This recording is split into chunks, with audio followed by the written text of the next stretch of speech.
Corona का कहर देश भर में बेकाबू है, हालात बेकाबू है, अस्पताल में भीड़ है, चारों तरफ अफरा तफरी है, लोग हाहाकार कर रहे हैं, त्राहिमाम कर रहे हैं। कोरोना से संक्रमित होने पर लोग खुद से इलाज करने में लग जाते हैं, खुद से दवाइयां लेने लगते हैं, यहां तक कि खुद से सीटी स्कैन कराने पहुंच जाते हैं। हम आपको बता दें कि बेहद शर्मनाक है। एम्स के डायरेक्टर ने खुद कहा है कि इस तरह के इलाज जानलेवा साबित हो सकते हैं। इस रिपोर्ट को ध्यान से देखिए।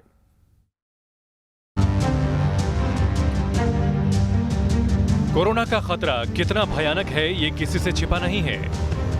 वायरस का अटैक कितना जानलेवा है ये भी इन तस्वीरों को देखकर समझा जा सकता है। दूसरी लहर के कहर के आगे हर कोई लाचार है, सिस्टम ध्वस्त है, अस्पताल की हालत पस्त है। दूसरी लहर का वायरस सबसे ज्यादा फेफड़ों को नुकसान पहुंचा रहा है। मरीजों में ऑक्सीजन लगातार गिर रहा है, निमोनिया जैसी बीमारी तेजी से पकड़ रही है। ऐसे में लोग लाचार हैं और अस्पताल बीमार। इस बीच लोग कोरोना से संक्रमित होने के बाद खुद से ही इलाज करना भी शुरू कर रहे हैं, जो कि बेहद खतरनाक साबित हो सकता है। देश के सबसे बड़े अस्पताल एम्स के निदेशक डॉक्टर रणदीप गुलेरिया ने साफ साफ उन मरीजों को चेतावनी दी है जो बिना डॉक्टरों के कहे सीटी स्कैन करा रहे हैं। सीटी कराने का कोई फायदा नहीं है, स्पेशली अगर आपको माइल्ड इलनेस है, आप होम आइसोलेशन पे हो और आपकी सैचुरेशन ठीक है और कोई ऐसे कोई लक्षण नहीं है। दूसरा, इसका नुकसान समझने की जरूरत है। अगर हम एक सीटी कराते हैं, it is equivalent to almost 300 to 400 chest X-rays.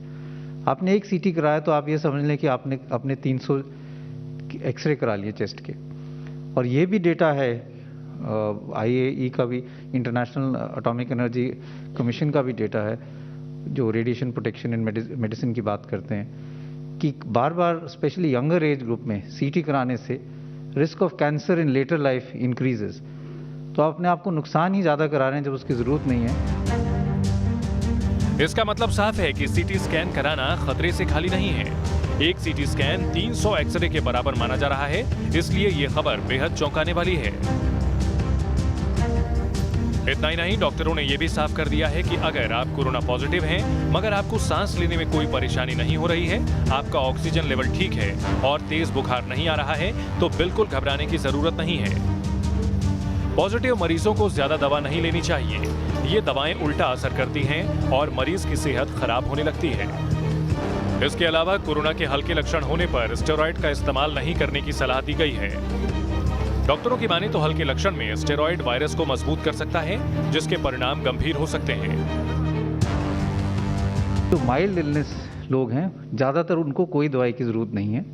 अगर कुछ दवाई लेना चाहें तो बेस्ड ऑन लिमिटेड डेटा और लिमिटेड जो हम कहते हैं सर्टेनिटी, आइवरमेक्टिन या हाइड्रोक्सीक्लोरोक्विन ले सकते हैं, लेकिन ज़्यादा दवाई लेने की ज़रूरत नहीं है। और मैं यही कहूँगा, क्योंकि हम ये देखते हैं अपने हॉस्पिटल में कि कई पेशेंट्स ऐसे हैं जो अर्ली स्टेज में स्टीरॉइड्स ले लेते हैं। और ये समझना ज़रूरी है कि जो अर्ली स्टेज में आप स्टीरॉइड्स लोगे तो वायरस की रेप्लिकेशन को और बढ़ावा मिलेगा। और कई दफ़ा जो माइल्ड केसेस हैं उनको सिवियर वायरल निमोनिया हो जाता है, लंग्स में एकदम वायरस फैल जाता है, क्योंकि बड़े हाई डोज स्टीरॉइड्स उनको डे 1 से मिल जाते हैं। मतलब साफ है कि कोरोना को लेकर आप जरा भी ना घबराएं। जरूरी होने पर ही घरों से बाहर निकलें। अगर आप कोरोना से संक्रमित भी हो जाते हैं तो डॉक्टरों की सलाह के बाद ही मेडिकेशन शुरू करें। खुद से इलाज करने की कोशिश ना करें। Team news nation. आपने ये रिपोर्ट देखी, सवाल सबसे बड़ा ये उठता है कि क्या सबको HRCT की जरूरत है, चेस्ट का सीटी स्कैन कराने की जरूरत है तो कब है? लेकिन बिना डॉक्टरी सलाह के आप कराते हैं तो इसके खतरे कितने बड़े हैं। दो एक्सपर्ट हमारे साथ जुड़ चुके हैं, उनका सीधे रुख करते हैं। डॉक्टर विनोद रैना हमारे साथ जुड़े हैं, जो कि सीनियर फिजिशियन हैं। डॉक्टर अनूप कुमार हैं, प्रोफेसर सफदरजंग हॉस्पिटल से। सबसे पहले डॉक्टर अनूप, मैं आपसे पूछता हूं, सीटी स्कैन कराने की बातचीत, वहां पर भी लंबी कतार है, खतरा सबसे पहले बता दीजिए जो लोग इस वक्त न्यूज नेशन देख रहे हैं। बिल्कुल, सीटी स्कैन कराने के, चेस्ट सीटी स्कैन कराने के बिल्कुल स्पेसिफिक इंडिकेशंस हैं। जैसा आपने अभी रिपोर्ट दिखाया, बिल्कुल ऐसा हो रहा है कि लोग आनंद फानंद में सीटी चेस्ट करवाने चले जाते हैं। कोविड का रिपोर्ट भी नहीं आया है कि पहले सीटी चेस्ट कराने चले जाते हैं। एक सीटी चेस्ट जो है 100 एक्सरे से ज्यादा रेडिएशन हमको पहुंचाता है। अगर हम बहुत ही कम अंतराल में सीटी स्कैन रिपीट करते हैं तो आप समझिए कितना रेडिएशन एक्सपोजर लंग्स को दे रहे हैं। तो रेडिएशन एक्सपोजर टू लंग्स जो है एक इम्पोर्टेंट कॉज होता है लंग कैंसर का, जो फ्यूचर में डेवलप हो सकता है। तो इसलिए ये बहुत जरूरी है। सिर्फ ना सिर्फ महिलाएं और पुरुष दोनों के लिए खतरा है। आप बिना डॉक्टर की सलाह के अपने आप से सीटी स्कैन ना कराएं, इससे आपके बहुत ज्यादा दुष्परिणाम हो सकते हैं। ठीक, लेकिन डॉक्टर विनोद, सवाल तो यही है कि आखिरकार सिटी स्कैन क्यों कराएं? क्योंकि देखिए कई सारे सीवियर केसेस आए, उसके बाद जानकारी ये सामने आ गई कि सब कुछ ठीक था, बाद में सिटी स्कैन हुआ, उसमें इन्फेक्शन दिखा, तो लोग कब कराएं सिटी स्कैन? सर देखिए, मैं सहमत नहीं हूं। इस वक्त जो हमारा जो वायरस का स्ट्रेन है बहुत खतरनाक है। ये 3-4 दिन में ही पूरे लंग्स को कवर कर लेता है। तो अगर मान के चलिए आपको फीवर लग रहा है और आपकी बॉडी टूट रही है और आपको मान के चलिए आपने RT-PCR टेस्ट कराया, वो नेगेटिव निकला, और आपने कार्ड टेस्ट कराया, वो भी नेगेटिव निकला, तो जाहिर सी बात है आपके पास खाली एक ही चीज रहती है, वो है सीटी चेस्ट। जो ही आप सीटी चेस्ट करते हैं तो आपको स्कोर पता चलेगा कि आपकी इन्वॉल्वमेंट कितनी है। क्योंकि आप ये देख लीजिए कि इस वक्त जो वायरस है ये पहले वाला वायरस नहीं है, ये बहुत ही ज्यादा तेजी से फैल रहा है। आप ये देखो कि छोटे छोटे बच्चों को भी दिक्कत कर रहा है। तो आपको देखो, मान के चलिए आपने सीटी स्कैन नहीं कराया, आप, चलो मैं डॉक्टर साहब की बात मानता हूं, वो कहेंगे कि चलो आप सीटी स्कैन ना कराओ, और हमने सीटी स्कैन नहीं कराया और वो प्रोग्रेस हो गई डिजीज, और पता चला कि हमारा जो सीटी स्कोर है वो 15 से ऊपर चला गया, तो दैट मीन्स कि 75% ऑफ जो लंग्स है वो ऑलरेडी बेकार हो चुके होते हैं। ठीक है, तो फिर ऐसे पेशेंट्स को बचाना बहुत मुश्किल हो जाता है। देखिए, इस वक्त आपको सतर्क होने की जरूरत है। मान के चलिए आपको फीवर आता है, आपको बॉडी टूट रही है, आपको कमजोरी लग रही है, सबसे पहले आप RT-PCR टेस्ट कराइए कोरोना का।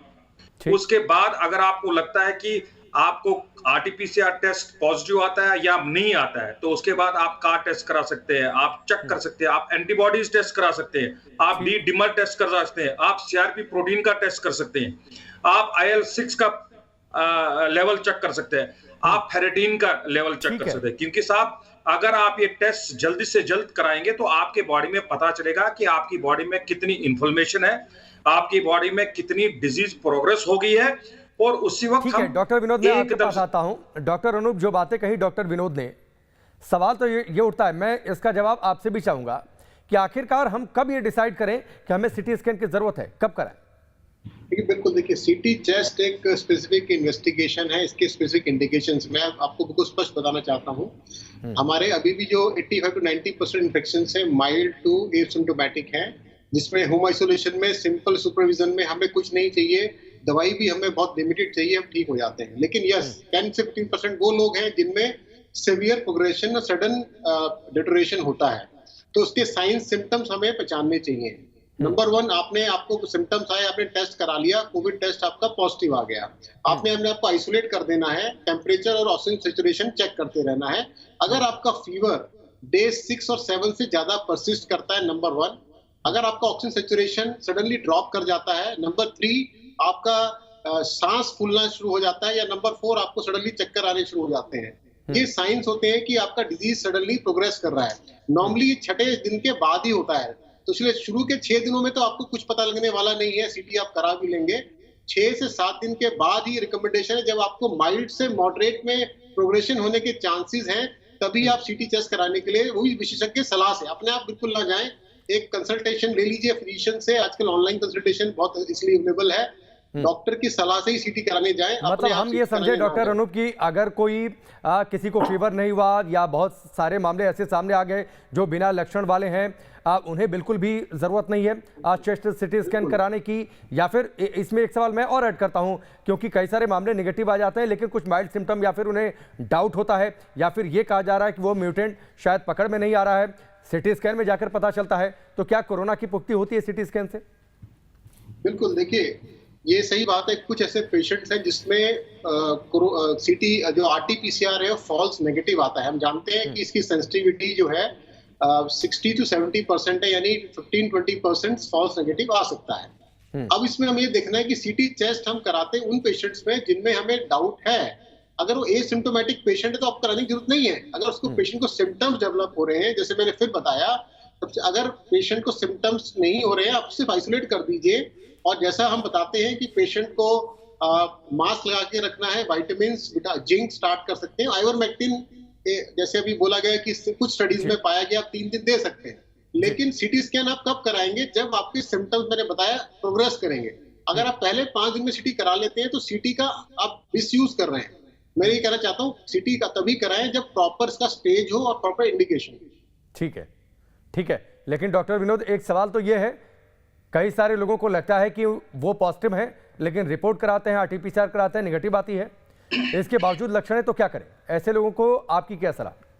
सर, मैंने आपको वही बताया। सबसे पहले आपने ये डिसाइड करना है कि अगर मान के चले आपके फैमिली में कोई ऐसा पेशेंट है जो पॉजिटिव था, ठीक है, और वो रिकवर कर गया, और जाहिर सी बात है ये वायरस किसी दूसरे फैमिली मेंबर को भी हो सकता है, और बहुत सारे पेशेंट्स में ऐसे देखा जाता है कि ये वायरस आता है और चला जाता है, वैसे कोई भी इफेक्ट नहीं होता। तकरीबन 50 से 60% इस वक्त जो पॉपुलेशन है उनको कुछ नहीं होता इस वायरस से। लेकिन जो बाकी 30 से 40% लोग हैं उनमें ये वायरस दिक्कत कर सकता है, लेकिन उनमें भी ऐसे पेशेंट हैं जो जिनको कॉमॉर्बिडिटीज है। फॉर एग्जांपल, अगर कोई पेशेंट है उसको अगर डायबिटीज है या उसको हाइपरटेंशन है या वो चेन स्मोकर है, तो उनके लिए तो बहुत बड़ी प्रॉब्लम है। एक बार ये वायरस अंदर घुस जाता है तो ये पता नहीं देता है, क्योंकि आप ये देख लें कि पांचों के पांचों लोब्स में पहुंच जाता है ये वायरस और इन्फ्लेमेशन स्टार्ट कर देता है। और साथ में जो ही इन्फ्लेमेशन स्टार्ट होगी तो आपके लंग्स में ये थ्रोम्बोसिस करता है, थ्रोम्ब्स बनाता है, वहां पर बहुत सारी परेशानियां हो जाती हैं। तो अगर हम मान के चले इस चीज को हम डायग्नोसिस नहीं करेंगे टाइम पे, तो साहब पेशेंट हमारा सीरियस हो जाता है। अब डिसाइड कैसे होगा कि कौन पेशेंट सीटी कराएगा कि नहीं? वो पेशेंट को डॉक्टर से ही सलाह करनी पड़ेगी। डॉक्टर साहब उसको पहले टेस्ट करेंगे और उस पे एक सिंपल सा एक टेस्ट है, कंप्लीट होमोग्राम DSR। उसमें एक टेस्ट होता है जिनको हम न्यूट्रोफिल और NLR टेस्ट कहते हैं, मींस न्यूट्रोफिल और लिम्फोसाइट रेशियो होता है। अगर न्यूट्रोफिल और लिम्फोसाइट का रेशियो बढ़ा हुआ है तो दैट मींस कि आपके बॉडी में इंफेक्शन है, तो आपको सतर्क होना पड़ेगा। ये बिल्कुल सिंपल सा टेस्ट है, 150-200 रुपए का टेस्ट होता है। आप उसको न्यूट्रोफिल और लिम्फोसाइट्स का रेशियो अगर बढ़ा हुआ है, ये आपको इंडिकेशन देगा कि आपकी बॉडी में इंफेक्शन है कि नहीं है। फिर उसके बाद आप एक्स्ट्रा टेस्ट कर सकते हैं। और अगर आपको लग रहा है कि देखिए कैसे आपने सीटी स्कैन कराना है, क्यों कराना है, अगर मान के चलो आपका सैचुरेशन 99 था या 98 था, फिर वो डीप 95 पे चला गया, फिर अगले दिन आपने वो उसको देखा वो 95-98 जा रहा है, फिर अगले दिन वो 92-98 जा रहा है, तो आपको समझ आएगा कि आपकी जो बॉडी में सैचुरेशन है ऑक्सीजन की वो कम होती जा रही है। तो दैट मींस कि लंग्स इन्वॉल्व हो रहे हैं। अहम जानकारी दी, और साथ ही जिन 2 टेस्टों की आपने बातचीत कही कि उसके जरिए भी ये तय किया जा सकता है कि क्या वाकई आपको सीटी स्कैन की जरूरत है या फिर नहीं है। डॉक्टर अनूप, कई सारे लोग गले में खराश की शिकायत कर रहे हैं, खांसी की शिकायत कर रहे हैं, बलगम की शिकायत कर रहे हैं, तो क्या ऐसी शिकायतें जिनको हैं उन्हें सीटी स्कैन कराने की जरूरत है? देखिए, हमें समझना चाहिए कोरोना जो इन्फेक्शन होता है कैसे प्रोग्रेस करता है। जो फर्स्ट स्टेज होता है कोरोना वायरस का वो होता है अपर रेस्पिरेटरी ट्रैक्ट इन्फेक्शन। इसमें पेशेंट को गले में खराश, खांसी हो सकती है, खांसी में थोड़ा बलगम आ सकता है और नेजल सिम्टम्स आ सकते हैं। ये जो फर्स्ट स्टेज जो होता है इसमें आपको सीटी स्कैन की बिल्कुल जरूरत नहीं है। इसमें आप घर पर रह के आइसोलेट करके स्टीम इनहेलेशन लीजिए दिन में 3 से 4 बार, नंबर 1। सलाइन गार्गल्स करिए, नंबर 2। और नंबर 3 आप विटामिन C, जिंक और कैल्शियम के सप्लीमेंट लीजिए, क्योंकि ये सब तीनों चीजें जो मैंने बताई हैं ये हमारी रेस्पिरेटरी ट्रैक्ट का प्रोलिफरेशन में हेल्प करती हैं, इम्यूनिटी को बूस्ट करती हैं। तो शुरू के जो मैंने आपको बताया 5-6 दिन तक आप ये फॉलो करते रहें, सैचुरेशन चेक करते रहें, टेम्परेचर चेक करते रहें, क्रॉस वेंटिलेशन अच्छा होना चाहिए आपके रूम का, और मास्क पहन के रहें, तो 85 to 90% पेशेंट तो ऐसे ही ठीक हो जाने वाले 1 हफ्ते से 10 दिन में। सिर्फ 10 to 15% वो लोग हैं जो प्रोग्रेस करेंगे, उनको हमें टाइमली डिटेक्ट करना है और टाइमली इंटरवेंशन करना है, ये बहुत जरूरी है। ठीक है डॉक्टर विनोद, लंग्स को लेकर काफी बातचीत हो रही है और चेस्ट का सीटी स्कैन होता है तो जाहिर सी बात है डॉक्टर्स ये देखते हैं कि लंग्स में इंफेक्शन हुआ, कितना हुआ, कैसे हुआ। लंग्स मजबूत रहें इसके लिए इस दौरान क्या करें लोग, अगर लोग घर में हैं या फिर अगर किसी को बाहर निकलने की मजबूरी है तो? देखिए, अगर स्मोकिंग करते हैं आप तो दोस्तों मेरी आपसे इल्तिजा है, मेहरबानी करके स्मोकिंग बंद करें, क्योंकि इस वक्त बहुत खराब टाइम आ रहा है। आपको इन्फेक्शन हो जाएगा तो आप रिवाइव नहीं कर पाओगे। आप स्मोकिंग पहले बंद करो। और जो लोग हमारे गांव में ये प्रोग्राम देखते हैं, जो भाई हमारे तंबाकू पीते हैं, तो भाई साहब तंबाकू तो बिल्कुल पीना बंद कर दो, क्योंकि आप जाओ गाँव में जाते हैं, चौपाल पे बैठते हैं लोग, तंबाकू पीते हैं और वो जो चिलम है या जंजीर है वो पूरे चारों तरफ से घूमती है और सारे उसमें मुंह लगाते हैं, तो उसमें भी कोरोना फैलने का खतरा है। तो दोस्तों ये बिल्कुल बंद करें।